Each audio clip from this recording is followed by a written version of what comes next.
So what a year for marketing, huh? We've seen so many trends going on. The key trends that I see is obviously regulation. The regulator is telling you what you can and what you cannot tell, and what you can and what you cannot write. The social media bans that were in the news, Google, most recently Bing, MailChimp that influenced the industry. And we have to remember that the Google ban is also influencing the affiliate market. So that is also something that we saw this year. So I want to address the panel, and I want to start with a very specific question, and I want you guys to be honest about it. So the way that we're gonna do it, I'm gonna start with a question. You guys should introduce yourselves and answer the question briefly. So what I want to know is how did the recent events affect marketing costs? Please go into numbers. How much does it cost to set up an ICO? How much does it cost to set up a proper marketing strategy? So, Nick. Hi, my name is Nick Lewis. I'm a founder and CEO of Explosive. Explosive is a marketing, marcom, content strategy and events company. Let's be very specific. I just want to find out, how many people here are brokers? Tech providers? Service providers? Affiliates? Okay, so there's a little bit of a myth going on here that the costs have risen like extraordinarily, okay? Most brokers are still taking a lot of their traffic from affiliates. Most affiliates are still doing what they normally do, which is going through Facebook first, okay? Especially for Forex. So in that case, the changes haven't really been felt deeply in the pockets yet. But they're going to be felt because at some point Facebook's going to catch up with Google and then it's going to spread around. But these kind of restrictions have been going on for a while. Outbrain already a year and a half ago banned all financial content. So I mean, it's happening. On the other hand, it's pushing more and more people towards content and search and organic, which is actually cheaper in the long run than any other source of traffic. So. Right, I'm Maris, CMO of MT Media. We are helping brokers to make more of their clients using educational materials and market research tools because content matters. And I believe that the market is rapidly changing. However, marketing costs can basically remain the same if you do it right. You do need to diversify channels. And if you are just focusing on Facebook, like Nick just said, then it won't work in the long term. So diversification is extremely important. And if you use the right content, obviously it makes your costs much lower. Now, talking about numbers, it is now said that to run an ICO, you need at least 300 to 400 euros. 300,000 euros or 400. It really depends on what you want to get in return. But still, even though you are spending a lot of money, the return is getting lower and lower every day. Now, for brokers, makes you think what they do with the rest of the 100 million they raised, right?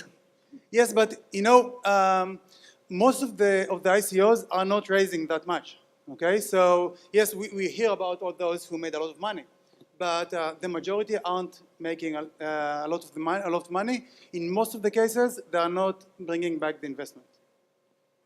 John? Yeah, hi. So my name is John Mullen. I'm the Managing Director of Research and Business Development at Trade.io. So we recently completed an ICO back in January, and actually I'm the one person who is not a marketer here, so I'm not going to be able to tell you numbers, but I can kind of tell you from my perspective on more partnerships and deals about how important it is for marketing for ICOs and why we consider it as such a crucial element of our consulting strategy. So I don't want to take any thunder from our lovely CMO Helen over there, because her marketing is obviously above and beyond anything that I could do.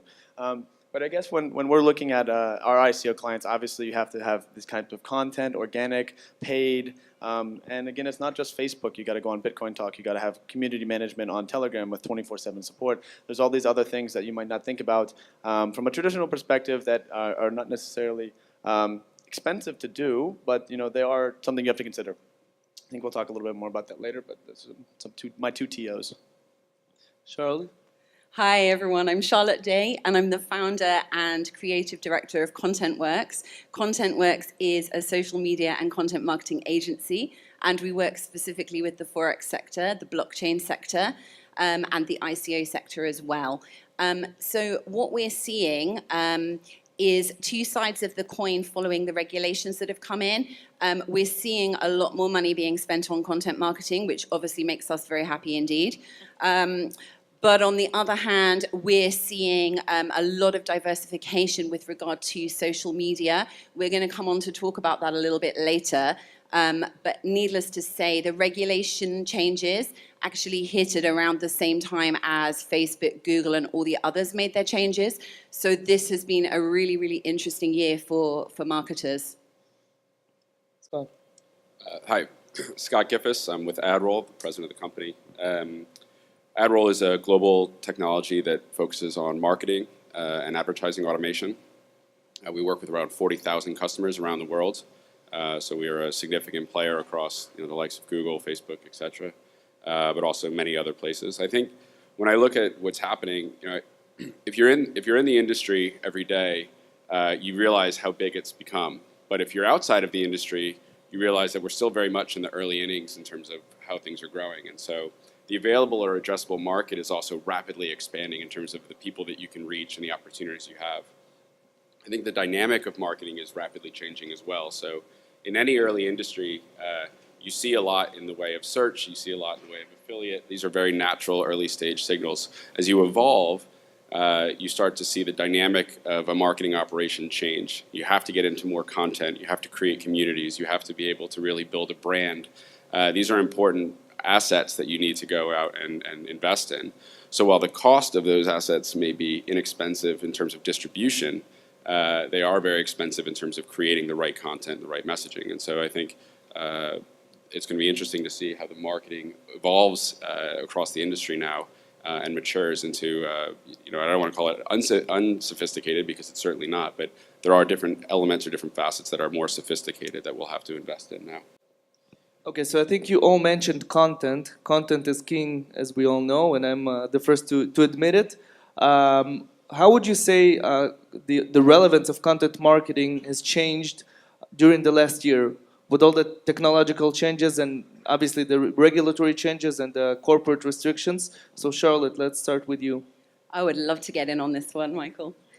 So I think everybody here who's in content marketing, it's a really good time for us. We've been so undervalued for so long because people have been looking at the quickest way to get the clients, the quickest way for acquisition, looking at clicks, looking at banners, completely ignoring SEO, completely ignoring engagement and how to actually engage your readers, engage your fans. So this is the age of content marketing. And what we're seeing is we're seeing brokers come to us who told us last year that content marketing didn't matter.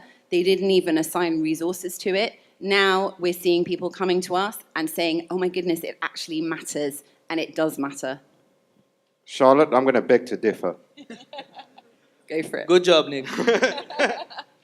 Content marketing has always been important, and anyone who didn't understand how it affected their bottom line results was just hiding their head in the sand, okay? When you build good content, content is about giving value to the person who's using that content, okay? That value then increases the engagement and the understanding with the brand, which then increases any type of media and sponsorship that you do above and beyond the content, okay? Now that some of those channels have been taken away, it's suddenly come to the forefront. But the same thing exists. You still have channels that you can advertise in, you still have channels that you can reach out to, and you can pay and you can get your clicks in. But now the importance of content is coming across even stronger. I mean, what is the point of doing a Google AdWords campaign if you don't appear on the first 10 pages with the same keyword? I mean, you've completely lost your campaign. So content has always been there as an importance. Now it's becoming even more so. And anyone who's not doing it now is in really big trouble because you need at least 6 to 8 months to get that content, that constant content cycle working before you actually start seeing the results. And right now, this month, no more Google advertising.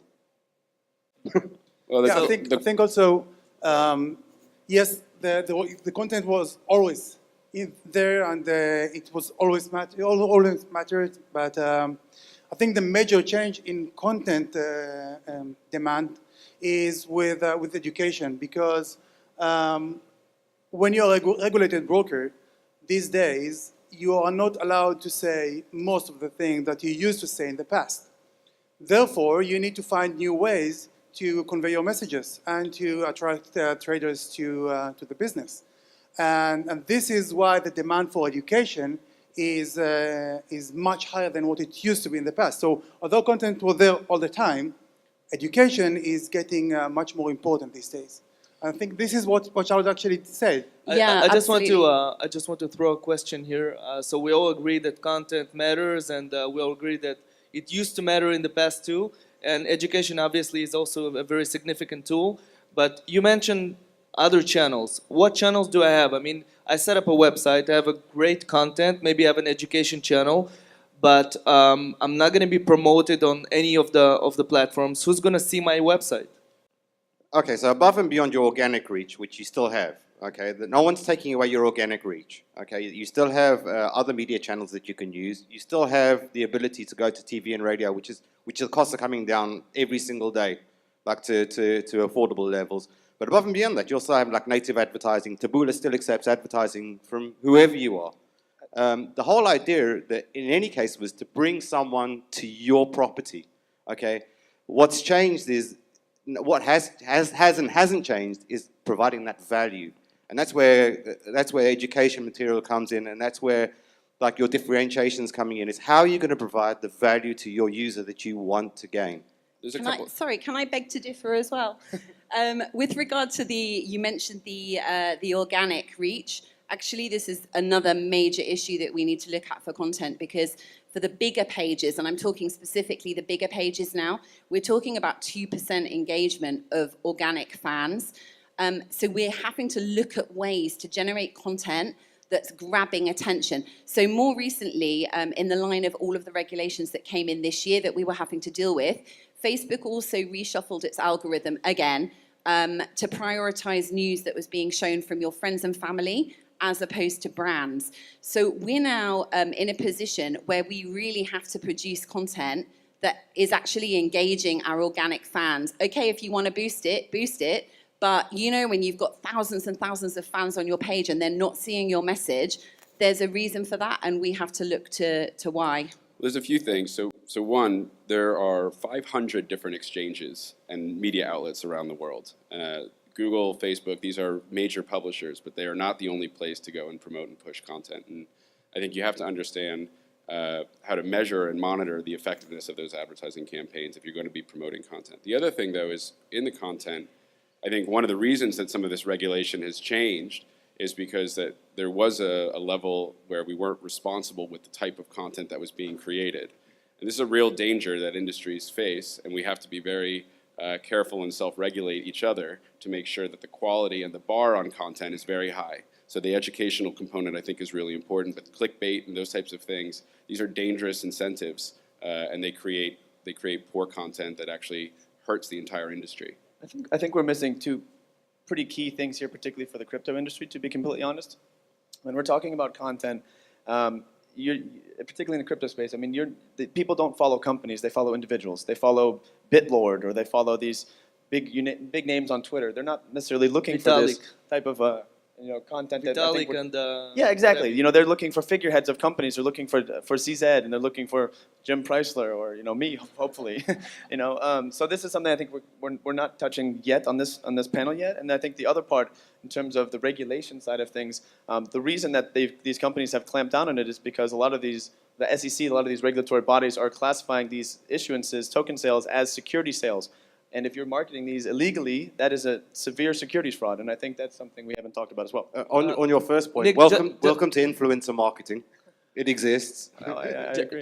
John, I want to focus the conversation, and you rightfully so. You mentioned the cryptocurrency world, which is slightly different, or even very different. So you have obviously Twitter that I mentioned earlier. That I follow you guys on Twitter, and you have your strategy going on there. and you don't really need ads or anything else. You just have your followers. Obviously, you have Telegram, you have Reddit, and you have so many alternative channels that you can use as a cryptocurrency provider, exchange, coin, whatever. So, would it be safe to say that there are sufficient alternative ways to bypass Google and Facebook and other regulators? 100% yes. I think Helen could Can probably you elaborate on that? Well, I mean, again, I'm not coming from the marketing side necessarily, but we work across all these different channels, whether it be, I think people sleep on LinkedIn, to be honest, in the crypto space, but obviously Twitter is quite important, Discord, Bitcoin Talk, Reddit is quite important, but we're trying to have a strategy across all of these channels to reach a wider range of audiences. If you're more on the tech side of things, you have to reach out to more the tech-minded people, so they're going to be on GitHub, and they're going to be on these types of platforms rather than looking at Facebook or techies don't like Facebook. Yeah, Can I just jump in there as well, just to echo exactly what you were saying? One word, video. Also, yeah. Video, people. So there's 500 million hours every single day of video being watched on YouTube. That's huge. That's huge. And when we're talking about blockchain, when we're talking about ICO marketing, you know yourself, John, And because of education. your fantastic video for Trade.io, you know exactly how successful video marketing is. And what it's doing is it's explaining the product to people who don't understand, and it's creating credibility for an industry that is a little bit shadowed in your Morovsky coins and your dodgy ICOs. 100%. I mean, to be completely honest, it's kind of embarrassing because I travel all over the place and people still recognize me from that video of, let me tell you about blockchain. So unfortunately, that's how I'm going to become famous now, I guess. With marketplaces, though, so people are going and searching for information, right? That's still happening. And if they can't find it in the channels that exist today, they're going to go and search the next channel. So if you look at Amazon as an example, in the States, obviously it's a little bit bigger than it is in Europe, but the dynamic of consumers who were looking for products on Google has shifted entirely, and now they go to Amazon and search for products. And I think what you'll find is people will seek information and they'll go to different places, as you mentioned. And so creating these communities or finding ways to create these new channels is actually a really great thing for everyone. It's harder because you have to go to different places and have different lenses on it. But it's better because you're diversifying your portfolio, your strategy in terms of acquisition, where you're reaching your audiences and how you're changing the 100%, stories. 100% So agree. it's a much better situation for all of us. I touched upon it briefly. Does everyone know what influencer marketing is? Yeah? So, I mean, if we're looking at like a key trend that's going to happen over the next period, it's going to be how to build that influencer network of yours, that are actually championing your brand and your product. This is absolutely true, especially on social media. To your point, the algorithm's changing. Right. The lenses, the ways you can reach these audiences is through those. Right, and types of actually to echo Nick's point as well, absolutely influencer marketing, but we're taking influencer marketing into vloggers now, not just bloggers. So especially in the blockchain and the ICO space, we're looking at celebrities, gaming celebrities, tech celebrities, who will promote products via YouTube, via other video channels, and add not only an air of credibility, but also their own fan base. And that can be millions and millions of people. That's a very, very powerful tool. So, Charlotte, create more jargon than any other I want to industry. throw in a question following the lines of influencer marketing. Would you say, for instance, take an ICO, can a company build its marketing strategy on influencers without going to the regular, more traditional channels? No, not only. I mean, No. you have to have a mix of both, without a doubt, but the influencers do definitely play a key role. But again, you also have to keep in mind that influencers come with their baggage. And there's- price. Well, also. I mean, there's people asking for 25 Bitcoin to do, one shill on Twitter, and, that's complete BS, to be completely honest, and it's not going to get you any ROI. But other people actually have the ability to kind of push out your product, potentially sell your utility token if it's not a security, and raise significant amounts of money like that. That type of marketing is not just about the people, it's all about how you pass it through. So it's not just about picking an expert or some celebrity, but it's also how you deliver it to your audiences. So yeah, it's a major part, and sometimes you feel that, yes, I have a celebrity, and then now I'm set up, but it's only the beginning. Now you need to pass it through. You need to build all your story around it. So yeah, this is a major thing. So, John, you're basically the only person who's not from marketing or PR. You're from the buy side. You're the client. So I'm very curious to hear your take on it. What do you expect from a company if you approach a marketing company or a PR company? What are your expectations in terms of performances, in terms of numbers, and not only numbers? What do you expect from them when you approach them, and how does it change in the different stages of the ICO? I mean, fortunately, we have quite a strong in-house marketing team that we can rely on. So we do a lot of our own marketing work in-house, where they have the proper connections to do that. But when we talk to other kind of third-party vendors for marketing, for community management, et cetera, obviously we want to look at past projects to make sure that they're not working with scams or just any crap coin out there. There's tons of shit coins out there, and we want to make sure that they actually have that network to reach who we want to reach. Dependent upon projects. So certain verticals are more finance related, so you have to make sure that they have experience working on fintech projects. Certain are more consumer apps, certain are more protocols, and they can obviously reach more of a techie audience. So you got to really determine which client is going to. So we, from our consulting side, we got to determine which, who we kick that client out to, and how we build that strategy for them that's crafted for them and that's unique and special, as opposed to just giving it to anyone to do Google AdWords and retargeting and all this kind of stuff. Well, the other hard part, though, and this is important, is when you talk about this distribution now, you need to be able to measure all of these things working together. And I think we often operate in these silos where you're looking at this strategy over here and how did that perform, and we're looking at this strategy over here.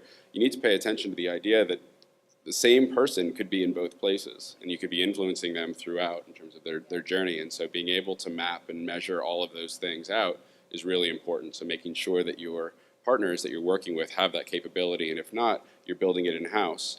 But it's a critical piece to make sure you're getting that single view, so you really can understand and optimize that journey. I think that's a really, really good point. And I don't know if people here, if you're not dealing in the crypto space, the blockchain space, realize just how expensive it can actually be to promote in that space. I mean, PR. Please share. How expensive can it be? Okay, well, there's certain PR outlets, let's say, if you're writing a press release, where they want 20,000 for one press release to be published. I write for them. There you go. And that's They're pretty expensive. normal. That's pretty normal. So, this is another major thing, talking about traceability of costs. I think a lot of people starting up ICOs don't realize just how much money that actually takes. From a more macro perspective, we've seen so many projects being launched this year, something that we've probably never seen before. ICOs, coins, exchanges, even in the more traditional financial industry, we see so many new companies. If you walk across the expo here, you see so many new brand names. Nick, let me ask you, how can you stick out in the crowd, and how can you be significant upon thinking about your marketing strategy? I think that the core understanding that you have is, where do you give value to your customer, okay? And if you're passing it on, if it's B2B, where you are passing that on, so it's B2B2C, okay? But it's about giving that value and understanding how to leverage that value as much as you can. And that's spreading the message very wide and very hard and getting it across to as many places as possible, which is going to bring us to another set of issues, which is going to be GDPR and privacy policies and cookies, but that's something completely different. Sure. Let me just throw some buzzwords, okay? AI, VR, AR. What do you think that these technologies, those innovative technologies, what role will they have in the future of marketing? They already have, but how do you see the future with regards to those innovative technologies? So, Scott. Yes, this is core to what we do. So if you look at artificial intelligence, you look at automation. I think what you're seeing is leaner, more efficient, more strategic marketing departments now who are focusing on strategy and spending less time, changing dials on dashboards to try to optimize different campaigns and programs. I think you'll spend time on your strategy in terms of curating where do you want to distribute your messaging versus systematically going through and optimizing those things. So we're very excited about it. It's what we've been building for 10 years, but I think you're seeing it rapidly continue to evolve and happening across many different industries. when you think about AR, you think about VR, I mean, there's a lot of really cool applications there. I think we're very much in the early innings on those things, but mobile still rapidly expanding and evolving. Can you give me a very specific example of how you take a company and you help it to reach out using those technologies? Yeah, so Admiral's platform connects to all of your data. It brings everything into one place and it enriches it. And then what we do is we intelligently orchestrate across all of your advertising and marketing channels. And so we synchronize, for example, your email, your on-site experience, all your display advertising, your video campaigns, and we put it all into a dashboard that you can see it all sort of connecting to one another.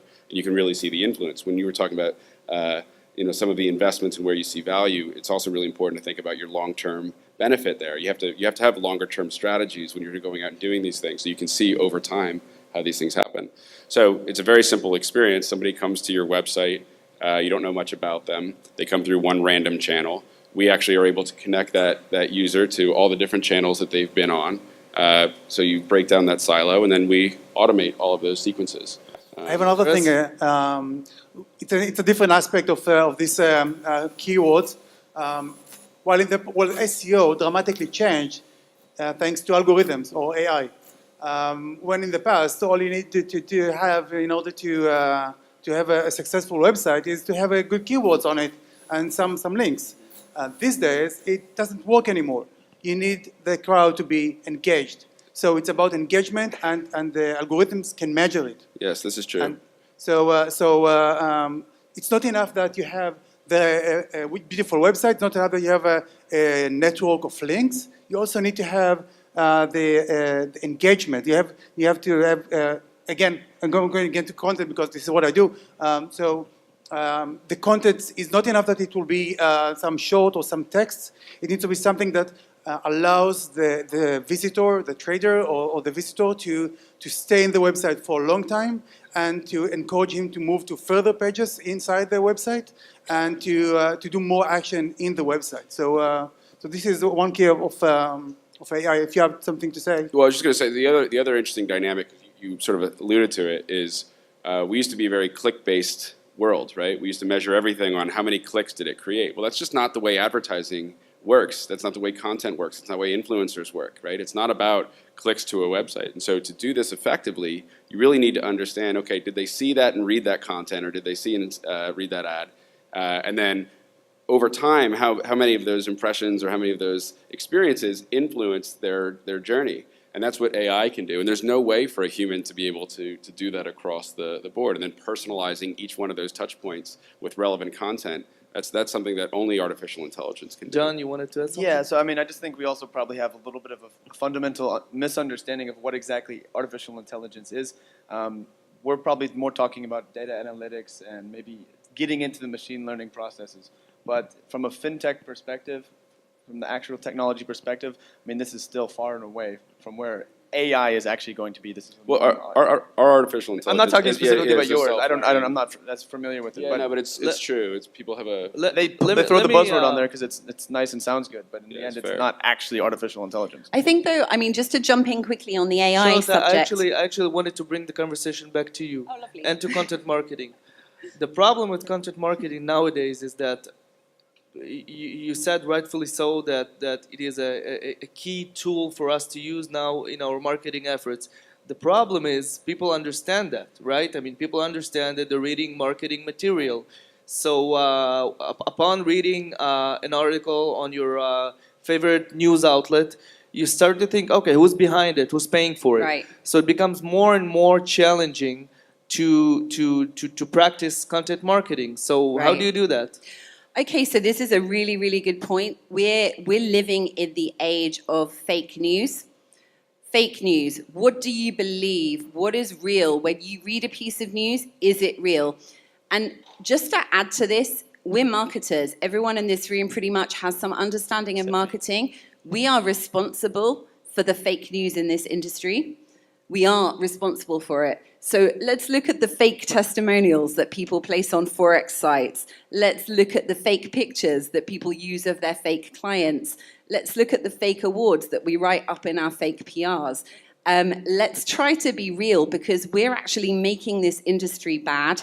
And it's time that we bring it back to being authentic. Now, that doesn't mean that you can't promote content. Bringing it back to Michael's point, of course you can promote content, but you really need to be authentic. We are all responsible for creating a cleaner industry where people trust what brokers are saying, and at the moment they don't, and they probably shouldn't. You know, but That's where the Charlotte, blockchain comes in. It's very nice. What you're saying is very nice. However, it's too hard. So most of the people here won't do it because why bother to keep the industry clean? I mean, come on. I think We that they won't will change do the it. industry, I think that they will do it. I think because they're now seeing the value of more authentic content. I mean, we're seeing really excellent results with storytelling, with authentic content, authentic video marketing. Marketing that's not lying to people, not making fake promises, not using fake actors for fake things. I think people will come around to it, but I agree with you that maybe it will take some time. I think that most people don't read news, okay? They read opinion, and they read comments on opinion, and they read comments by other people, and what they're looking for is to find, and they actually have a way of like finding out where the truth is anyway. The old age of PR and I'm going to send out PRs is a dead age. You know, it's important to have some PR, but what's more important is to give, I go back to it time and time again, is to give value to the reader, value to the person who's watching the video, value to the person who's seeing your content. If they have value, they'll read it. If there's no value, they won't read it. I mean, the media, news everywhere is a media business. It's built to create readership, so that they can sell ads or sell subscriptions.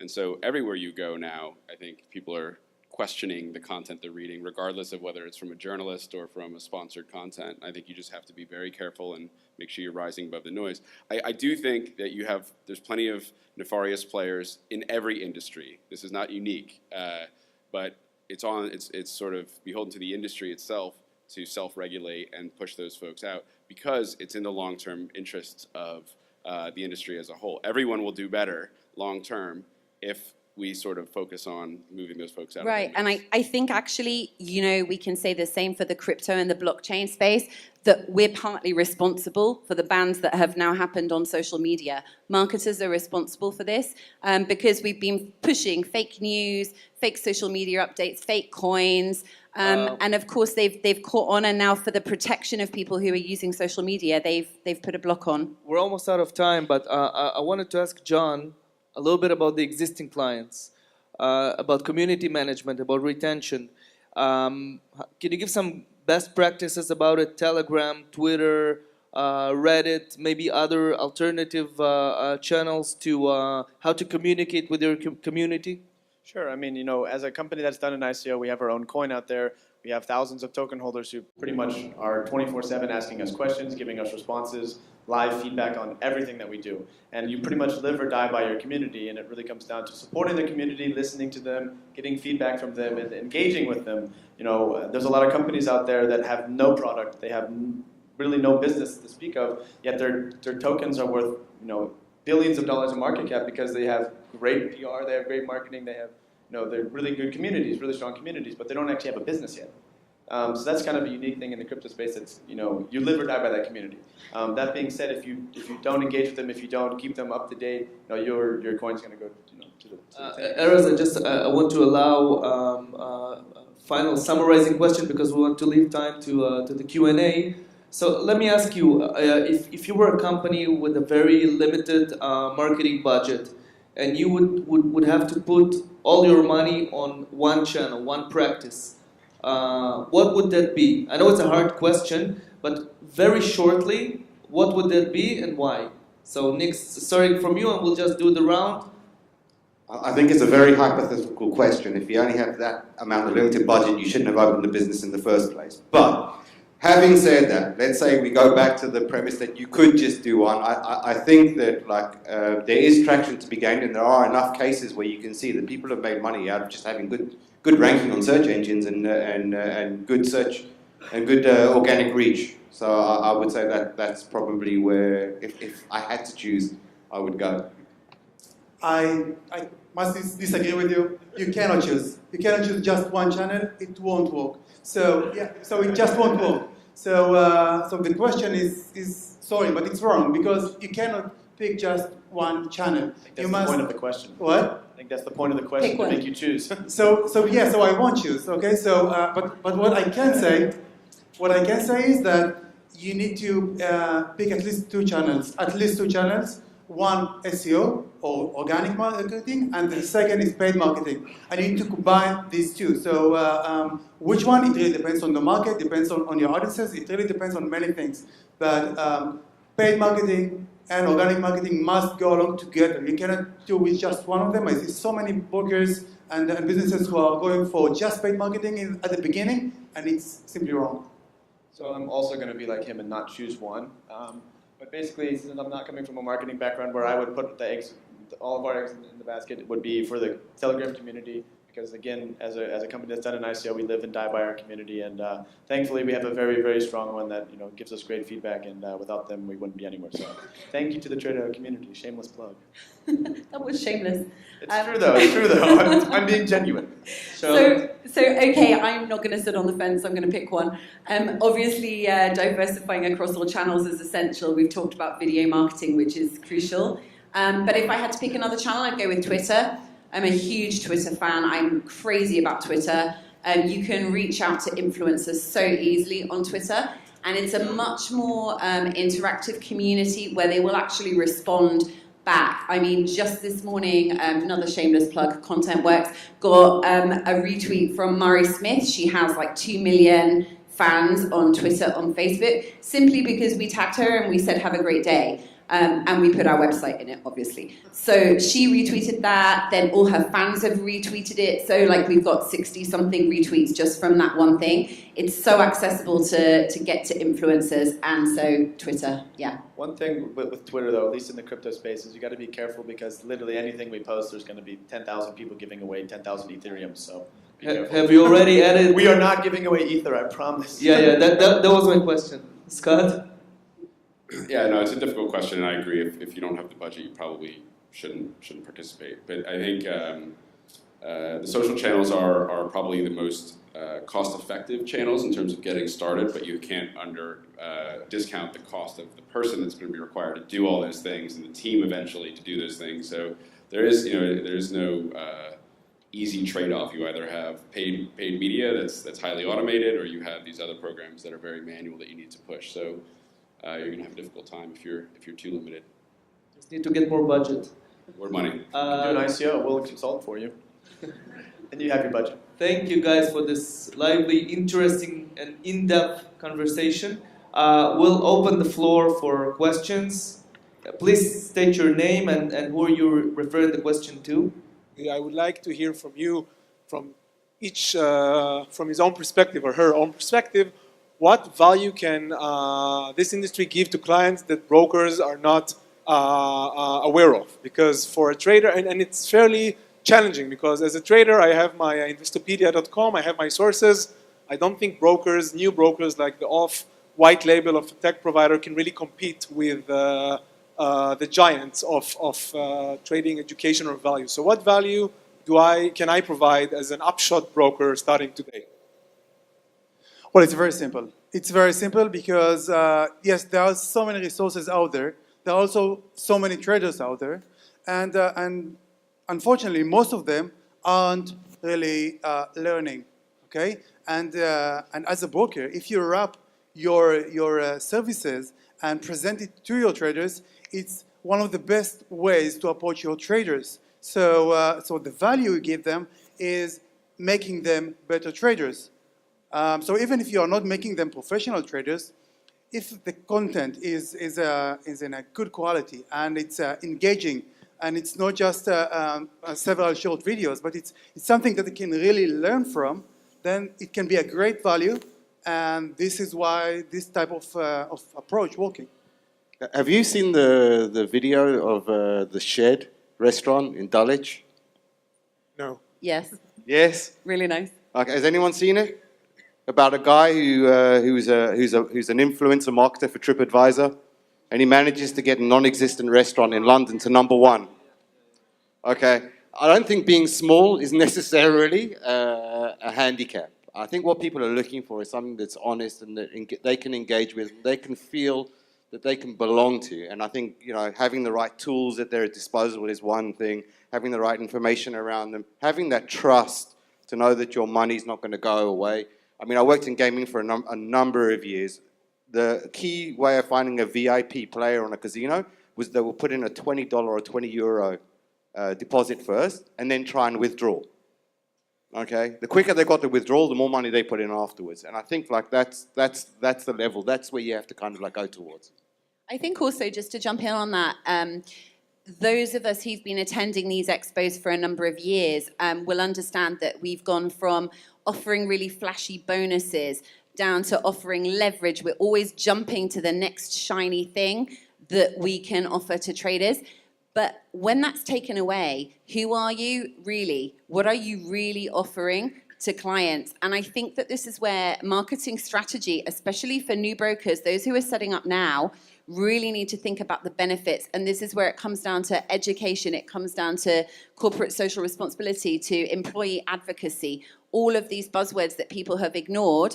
There's no more leverage to offer. There's no more bonuses to offer. Let's get back to the real thing. Yeah, I was speaking with a VC that works with a number of the U.S. trading firms, like the fintech ones. Like, I'm not going to speak Robinhood, Wealthfront, and none of those. And he mentioned, I'm not saying which one, but he said one of them had a near zero cost of acquisition, specifically because they were able to use PR from the news. They would just have on the tech blogs, and people would pick up, this is an amazing fintech product, free trading, things like that, and they do zero, paid advertising now, just because they're getting all this free press. Is there an idea of free press? I haven't really seen much of it for like CFD brokers and cryptocurrency companies. Does that work, and can it work to get free press to actually get retail traders your product? There are some channels that do accept like good content on your behalf, and that becomes free press. Again, it's about generating the good, engaging content, but it is available. There are other outlets that you may think that the CEO has given an honest opinion, and you've paid rather a large amount of money to get that opinion published. So, yes and no. I mean, just taking the maybe cryptocurrency blockchain space as an example, if you talk about Vitalik Buterin, one of the co-founders of Ethereum, anything the dude says is going to be picked up by all the cryptocurrency publications. That's free press. Anything that he says. I think also, if you're going to go down that route, you really need to have the leaders of the company who are actually really involved in the content marketing as well. So the thought leadership element comes in here. Your CEO needs to be a good speaker. They need to be blogging. They need to be writing. They need to be passionate. I think if you want that kind of thing for free, you've really got to put a lot into it. CEO needs to be a good learner. I have a question about the future of mass media and about news outlets. Charlotte said that about the importance of authentic content. What about automatic content, like Reuters does with a special tool? They search for tweets and analyze it and do automatic news. Is it the future? I think that's a really good question. I think that in terms of the sort of automation of the industry, yeah, that is the future, but it doesn't detract from what you're actually saying. It doesn't detract from the authenticity. Going back to that kind of automation, you can already use that on the social channels. You already have these like things that can pick up your news, things that can kind of emphasize what you're saying a little bit more. But I think it's still going to come down to really, really good content that's there in the first place. I think that as we go more and more technologically forward and more AI and more automated content and more towards this direction, the push is going to come in the other direction more and more as well, which is I want more authentic content. I want more people to write. I want to read and see real live people. I don't want to see like something that's been generated, and I think that's going to come back. And especially like when you're considering, we live in an age, my children, they don't know what privacy is. They have no idea. They've grown up like on a social network where everything's available to everybody all the time. And I think that's something we also have to address. We have to understand, like, as our audience changes, we have to be able to provide that kind of like connection and that link back. Just to add to what Nick and Charlotte said, if I may, as a publisher, we see that in the cryptocurrency world, fact-checking is becoming more and more difficult and more challenging. So I think that at least the existing automation tools do not provide you with the sufficient fact-checking practices needed. Because as you mentioned, there are a lot of fake news, a lot of fake profiles, a lot of rumors. Some are initiated by competitors, right? So you still need that human behind the keyboard to look into the news and to fact check, and sometimes to contact the person from the company to get the response. So I think that that's one of the pockets where technology is not there yet and might never reach that point. I want to ask a question back. No one's even thought about like the opportunity that regulated forex brokers now have on advertising channels. I mean, it's amazing. You can now go out and get your own traffic with no competition, okay? And one of the things that I've seen that's missing, and we've asked about AI and intelligence and how to move forward and how to do advertising better, I have never seen in forex a live banner. When I'm talking about a live banner, I'm talking about a banner that says, this is the price for Euro USD, trade now, and you get that price. And it's possible. I know it's possible because William Hill do it on their betting sites.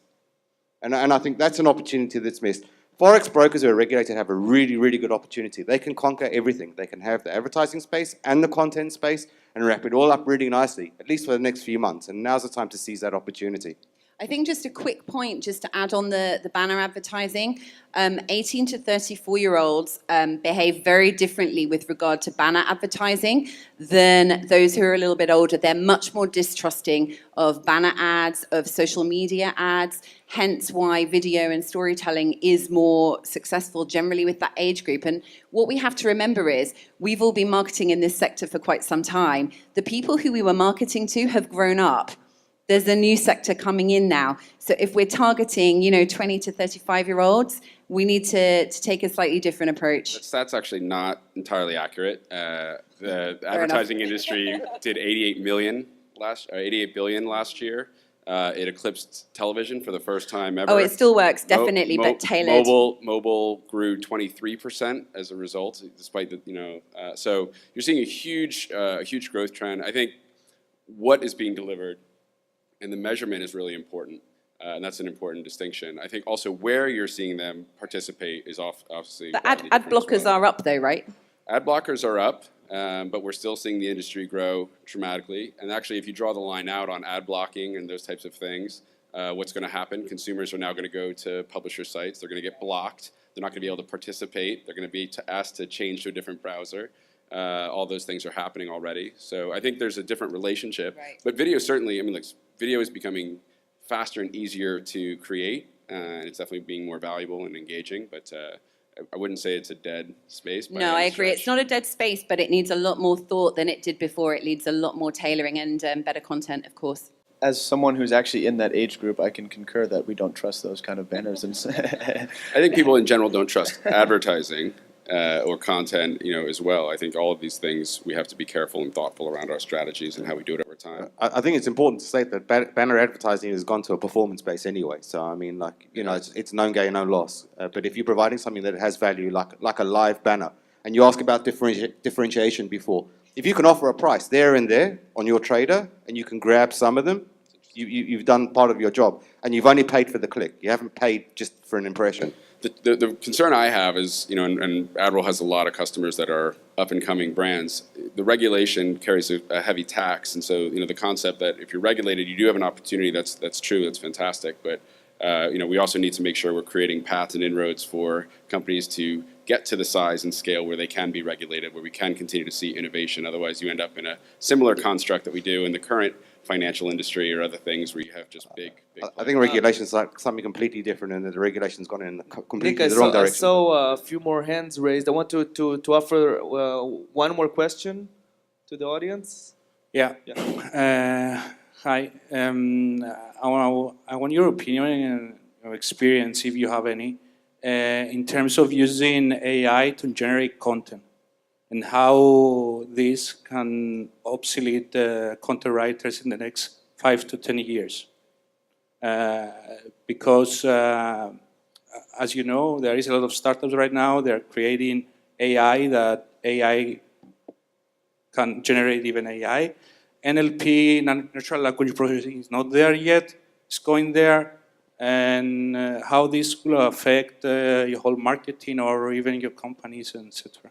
Well, I think AI is getting smarter and smarter every day. However, so far, we don't see any emotional aspect in AI writing.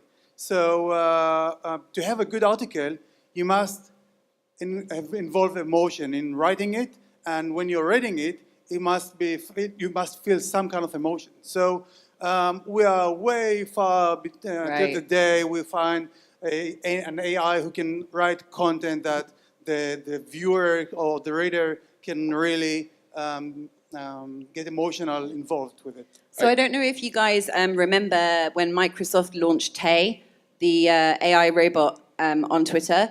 The welcome message was supposed to be superhumans are cool. And after the end of the first day, it had been taught by Twitter users to say Hitler is awesome. This is what can happen when AI goes wrong. I wouldn't trust AI at the level that it is at the moment with our content. I wouldn't rule it out in the future, but I think content managers, content writers, you're safe for a good while yet. 10 years is a lifetime in technology. If you saw Google's most recent voice solution, it was dynamic, it was engaging, it was very, very intelligent. It created unique content in what it was saying. If you look at NLP technology, it's advancing at a rapid scale. The idea that content can't be created by AI is not true, in my opinion. I think it is coming. How fast and to what extent? It doesn't mean that if you're in content, you don't have a future. That is not the way that works. As machine learning gets better and better, as AI gets better and better, we have to continue to elevate, what humans do. But I would not say that it's years away. I think that the same way, like if you're going to interview someone, you Google them or you look like up their profile and you like to see like a little bit of background. And if you're going to follow someone who you're going to read as like someone, or you're going to watch, you're going to want to see like a little bit of background. You're going to do that research, and it's not going to take long for you to realize that it's artificial. However, you could actually be upfront and say this is an artificially generated content, which would have its own like a benefit, like from a marketing perspective. There are publishers that do that today. I mean, how many times do people try and trip up Bixby or Siri? Washington Post has a reporter that's a robot reporter that generates like 600 articles a year, which an individual cannot do. While you have loss of some jobs, there's going to be creation of others, and you just move to that space. Right. You're filling that void. That's right. It's the same thing that happened in the finance space with automation of trading. Exactly. Goldman Sachs used to have 600 currency traders. Now they have 2. Exactly Where have they gone? Now they're all engineers. Right. Okay, so thank you very much for a broad discussion from the very pragmatic to the visionary. Put your hands together for our panelists who has given us a lot of practical tools. I will be waiting to see the dynamic banners on my homepage soon enough.